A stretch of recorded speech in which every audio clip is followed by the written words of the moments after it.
morning, everybody. Welcome to Grow Your Life. I want to talk about finding the right path for your business growth and how to find which direction to go. I was having a conversation with a friend of mine about a company that he runs that does social media marketing, social media agency, and him trying to get new clients. He wanted to possibly engage us for some services and consulting to get more clients for him. And our conversation shifted in about 10 minutes of the path for that. And so what I want to talk to you about this is the path that you might be down right now might not actually be the right one for your business growth. It might be a phase 2 or 3 even, or a progressive. So you might be going down a certain path and actually working harder rather than smarter. I do believe that whatever that goal is that you have, you're like, this is where I got to go. There's something there. Don't write that off. But it might not be for today. It might be for tomorrow. It might be for a couple years from now. It might be for later. The number one thing when finding the right path for your business growth, especially if you're stagnant or you need to get to a higher level, really any level of business growth, because this does apply in this area, is you have to look at not just what gives the most return, but what can I do quickly? What can I get into quickly? What can I turn out quickly?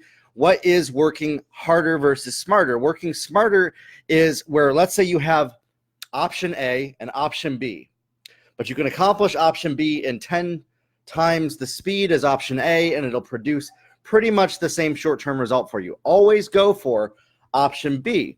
A lot of times I've seen people where they focus and they worry so much about either getting it all perfect or going straight after their goal that they actually forget the process to get there. The process is step 1, 2, 3, 4, and 5. And so you might say, hey, I have a goal to write a book that's published as a bestseller, whatever that is.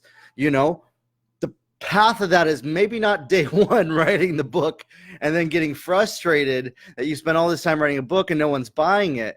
The process of that is getting your name out there, making video content, making social media. If you really want to be an author and impact the world specifically, content creation is important because your goal is not just to make money, but what your impact can be.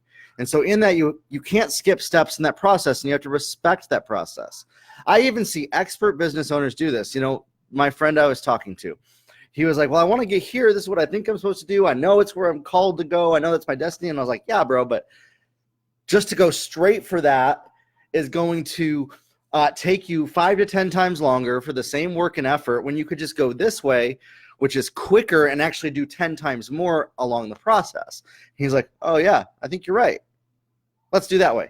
And it was the low-hanging fruit. It was what was available, what we could press into and really say, hey, you know, this is where we know we're going to go. We're going to do that. We're going to do that big thing, that big, hairy, audacious goal. That's what Jim Collins calls it in the book Good to Great, which is one of my favorite books, is a big, hairy, audacious goal. We have that big, hairy, audacious goal, okay?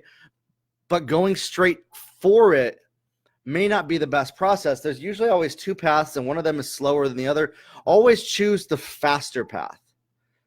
Because if you can, because what it is let me let me break this down here real quick. So there's a goal here, okay, $1 million, but there's a goal here. Maybe it's making 200,000 and then 400,000 and then stair stepping it. And it might take you 2 years to get to making $1 million in this big thing instead of going straight for it.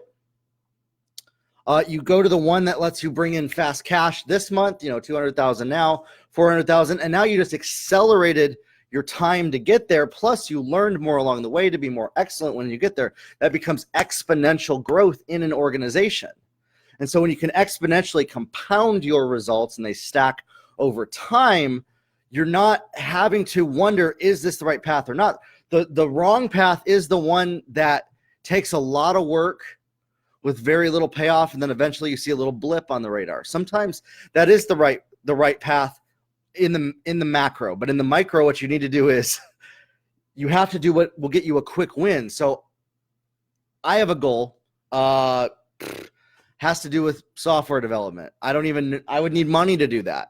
I can either go find an investor or I can earn some. So now I know what I'm going to do to earn capital. Okay. Now I have a goal to earn this amount of capital. I can either do it the hard way, which is the right way, quote unquote, what I should do, or I can start to stack it, slowly start to build over time, get my bills paid with my family, get our some employees, get stuff, and build it over time. A lot of people, they quit. If you struggle with persistence, people quit because it's like this long path of nothing and then blip. That's important. Having discipline is important, okay? I'm not negating that.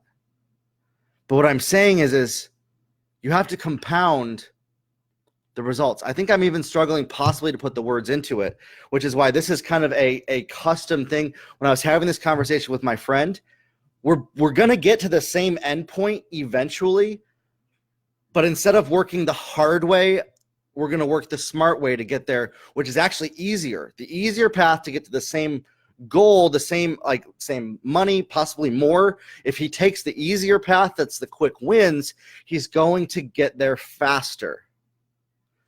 And yet so often I see this lie that's perpetrated of, well, you have to just grind and do the hard work that you don't want to do. Hard work is only hard work when you look at it as hard and don't do it and don't choose to do it, when you don't step out in faith to take the action.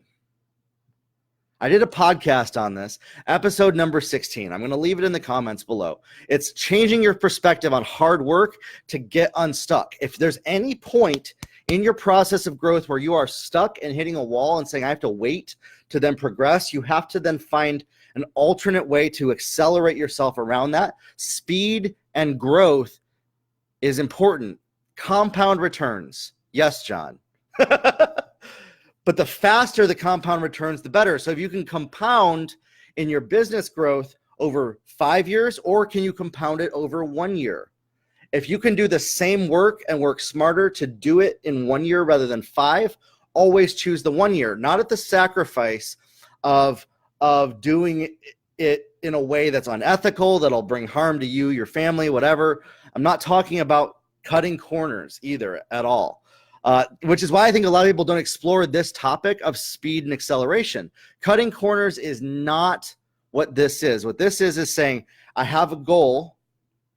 If I go straight forward, I'm probably going to fail right away. So let me learn in the process, get some quick wins that are on the path there to learn some of the skills that I need. And then over time, that momentum becomes like a flywheel that moves us forward into what we're good at, what we have a passion for, what we can make money for, what we can become the best in the world at. The Jim Collins Good to Great book. And I'm actually going to retarget this video to people that saw the first video that I did on this process and see how that goes as well. If you heard me on that, read the book Good to Great by Jim Collins. There's going to be an affiliate link as well in this post for you. You need to get it, either the audiobook or the written book, you guys. The right path to success may not always be the one that everybody says that you should be doing, but it's the one that inside of you, that in your gut, you're saying that's the right path right there. And you go in there, you look at, okay, this is where I'm headed. Now there's 2 paths to the goal. One of them's fast, one of them's slow. Let's compound with faster wins and actually either match the slow path or get greater. I would not go the fast way if the result is going to possibly be less. It'll always be equal to or greater than to go the faster way, is how you can know your decision-making process. We're not sacrificing. We're not compromising what our goals are. We're not compromising where we're going. We're just taking the direction that will teach us the most. That way we can get the most out of it.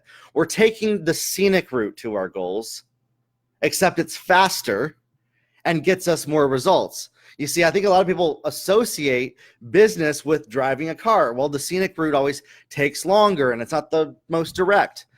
The most direct path in business actually is usually the scenic route. You guys. Oh man, that's a whole topic right there. This is awesome. Anyways, let me know below what, maybe your thoughts are, your struggles on this, finding the right path. Listen to that podcast about shifting your perspective on hard work.